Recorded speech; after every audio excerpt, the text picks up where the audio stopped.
Okay, so this is gonna be the first like proper podcast or whatever this is, but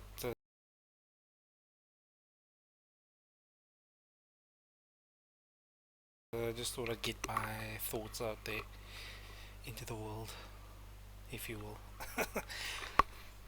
My first topic of discussion here, and I think this is gonna be a topic of discussion that I'm gonna keep going because this is what I like to talk about.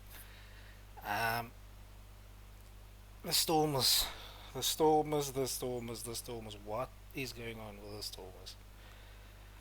It's one of those teams that just you don't know what's happening there, man. Like they have the players, they seem to have the coaching, but they just can't come together. It's like the Sharks. The Sharks have all the players. Um, they seem to have the coaching as well, but nothing seems to gel. And it makes you wonder, man, because the Lions is the same situation. They have the players, but the coaching is a bit off. But still, they have the players. Coaching has been there for a while, but they're still not winning anything. You know, um, the Bulls, on the other hand, again they have the players, but the coaching seems to blame the players for not being good enough, and it's like saying like, yeah, well, Carpenter's blaming his tools here, type situation. But that's Jake White. That's who he is. Hey, that's who he is. But again, sorry, I digress. Back to the Stormers. It's so. Oh, I can't get to the word now, but it's so disappointing, man. Hmm? Just to be a Stormer supporter. And I feel sorry for those new Stormer supporters, that came after we won the URC. I've been a Stormer supporter my whole life, and it's been like this since forever. We've had players like Jean de Villiers, Skalkberger, Kobani Bobo. We've had players, man, hey, that could play proper rugby, but we could never win anything. And then we won the URC, and it was like, yeah, that's the Stormers, man. That's the Stormers, boss.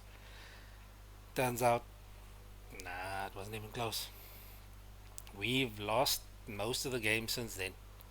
Like I don't even know like what the situation was with the Stormers. But, but I think let me just have a look here. Um, so the win loss record since 2022 2021 season was about 76%, right? And the win loss record for the 2022-2023 season was 65%. So it's disappointing, man. It's disappointing. You know what Tola van Merwe used to say, like, being a Stormer supporter is like having a brother that's in jail, you know. You love him, but you don't talk about him. It's just plain and simple, man. That's what it is. That our tech has dropped as well. Our line breaks have decreased in the last years. The average meters gained have also gone down. Possession retention is also, geez, everything has gone down in the last couple of years. And I don't know what the situation is with the Stormers, but you can't say it's money. You can't say it's money because at the end of the day, you have players playing for Safco in Grabouw. They're not playing for money. Well, I don't know if they are, but I mean, if they are, they are. If they're not, they're not. Whatever. But you should see the pitches that they play on. You can see, man. That's playing for the love of the game, man. And if you in a situation where you're only playing for money, you're in the wrong team, man. Because yes, the Stormers supporters they'll come to you and they'll say, yeah, you know what, you're a sorry, you a nonsense team and all this, but at the end of the day, we'll come back next week. We'll come support you because you are our team. But you have to bring your part, man. You have to bring your part. You can't sit there and not pick up for defense. You can't do that, man.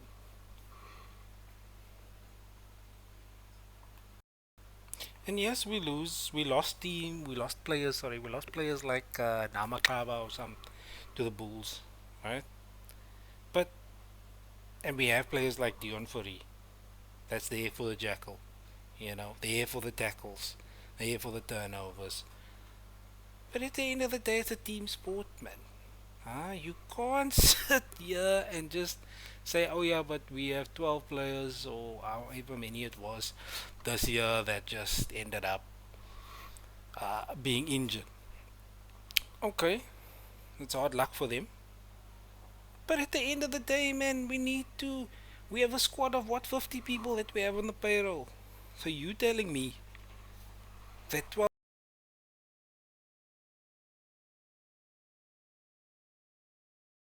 players are gone.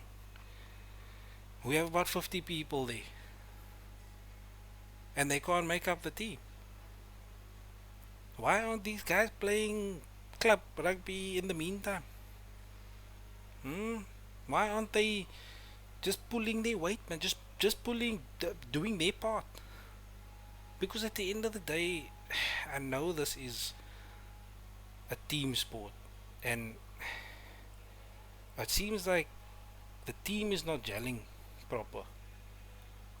Because when we go play overseas and like in Europe and all those places, we don't look like a team that we don't look like we belong there, man. We don't.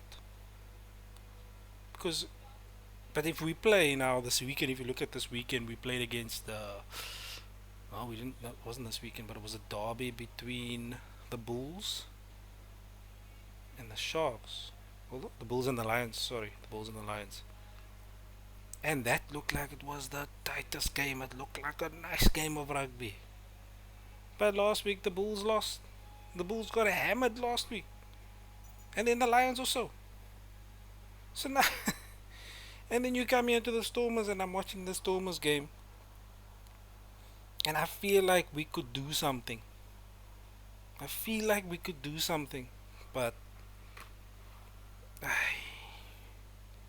it's always something happening, and I feel like, you know what?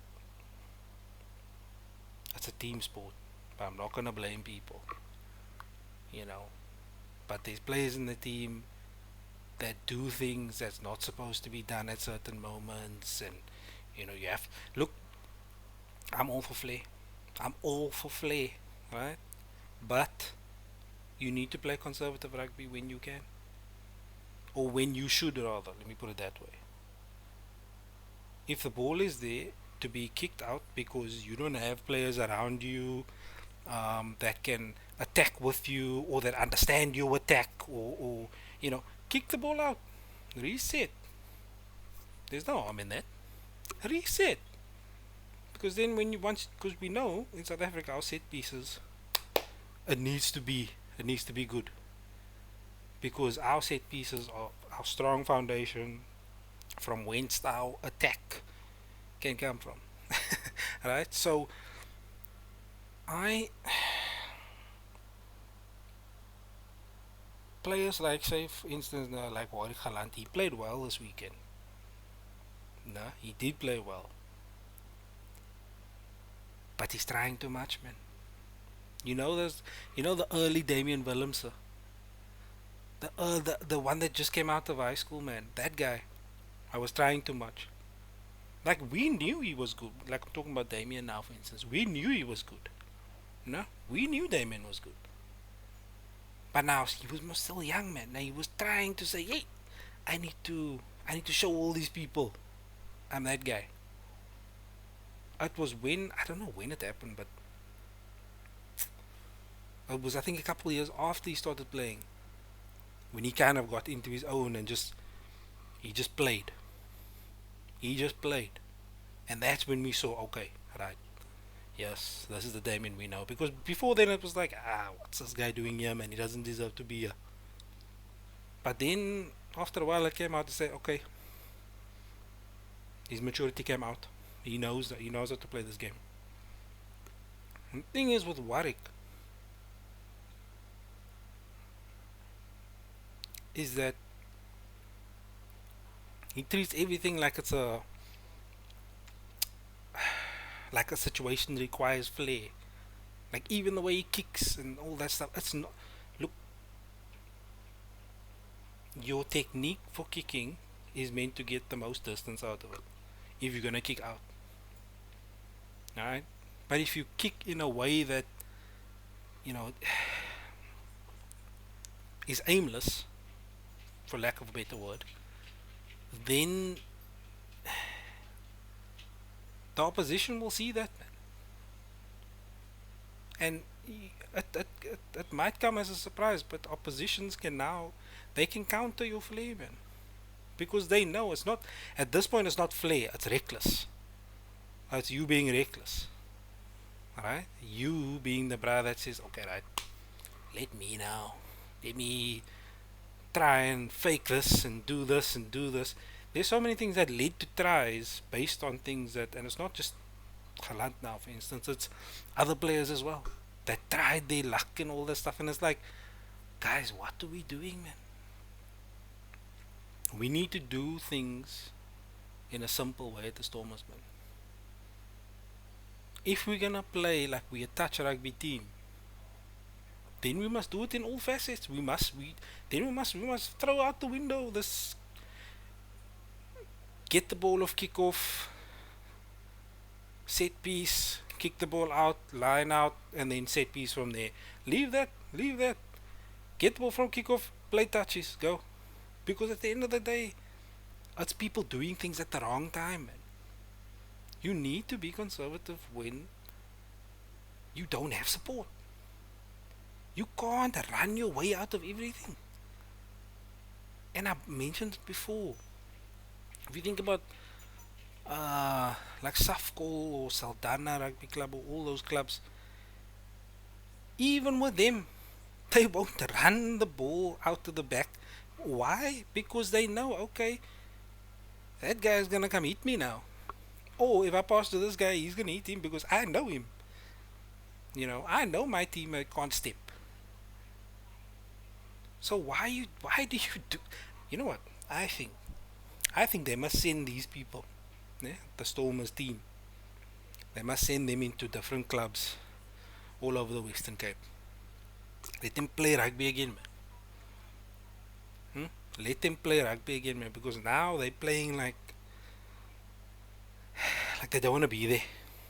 Let them play rugby again, man. Because at the end of the day, for most of us, no, watching rugby is a nice thing on the weekend, man. You sit, you relax, you have maybe a biltong, you have a braai or whatever, and you watch your game. That's most of it. We like to do that, man. Especially now if it's on a Friday night. Friday night, 7 o'clock, braai, curry cup. That's a nice Friday night. But now we're sitting here and it's the Stormers are losing week in, week out, and it's depressing, man. Like sometimes you don't even want to watch the game. You don't want to watch the game. I switched off the Stormers game. I watched the Sharks game. So I was like, yes, like it's tough being a Stormers supporter, right? It's very tough. But at the end of the day, look, you support them, man. But that was tough last week. The last 10 minutes, I didn't even watch the game. I watched the Sharks game because I just couldn't. I couldn't bother anymore. It's too much, man. Hmm? It's too much stress, man. Then you must mentally recover after the game, and oof, it's a lot of stuff. Anyway, that's my rant on my whatever podcast this is or whatever. But I'll do this every week after the game.